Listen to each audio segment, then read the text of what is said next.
It is now our privilege to focus our thoughts on a time of remembering our friend Deanne Scotese. On September 5th, 1937, Ben and Vi Vitullo of Chicago's Garfield Park neighborhood welcomed a baby girl to their family, their second of 3 children. They named her Deanna. Deanna was sandwiched between her 2 brothers, Donald and Robert. She attended Gregory School and then matriculated from Marshall High School, who counts among their notable alumni, besides Deanna, of course, Hyman Rickover, Admiral in the United States Navy, and Darrell Stingley, a wide receiver for the NFL.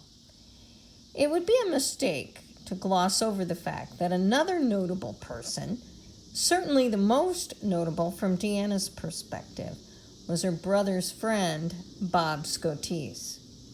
As Bob describes it, he first knew Deanna as his friend's kid sister, and that she was somewhat of a pain in the you-know-what.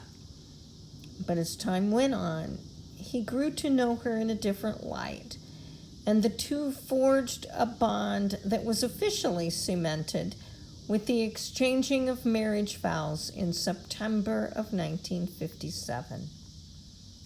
In 1962, the Scoteses moved to Mount Prospect, where Bob pursued his career as a surveyor, and Deanna worked in secretarial positions for a couple different companies over the next 40 years.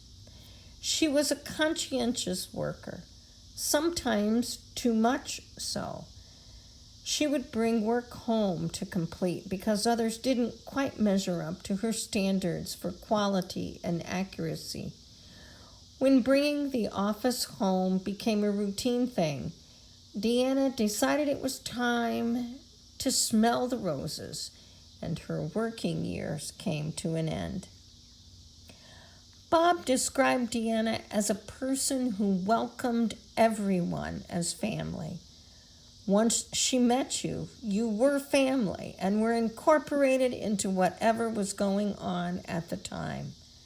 This was just part of her nature, a part that she inherited from her mother, who modeled that ethic throughout her life as well.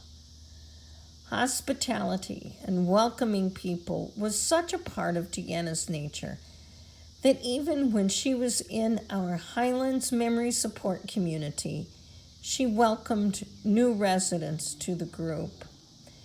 Resident Charles Elliott and his family made note of this when they heard of Deanna's death. They spoke of the welcome Deanna gave Amanda when she moved to memory support.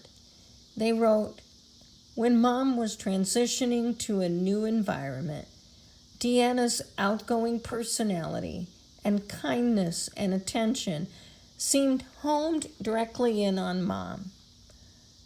Her friendship was important and valued, and not only for Mom. I'm grateful she was there for us all. It was comforting to see Mom and Deanna bond when Mom first went to memory care." Deanna was a great cook, specializing in Italian cuisine. Her pattern was to take all day Friday and prepare several dishes that would last the entire week. She was also a skilled knitter, crocheter, and needle pointer. Never without some sort of needlework in her hands, she created numerous gifts of afghans and throws, and many of her needlework creations were veritable works of art. Since Bob's surveying work was seasonal, the Scoteses traveled during his off-season. They packed up the camper and made their way to San Diego a couple of times a year to visit family. Deanna also loved her canine companions. They brought her great comfort and joy. Deanna is survived by her husband, Bob, brothers Donald and Robert, brother-in-law Attilio, and many nieces and nephews.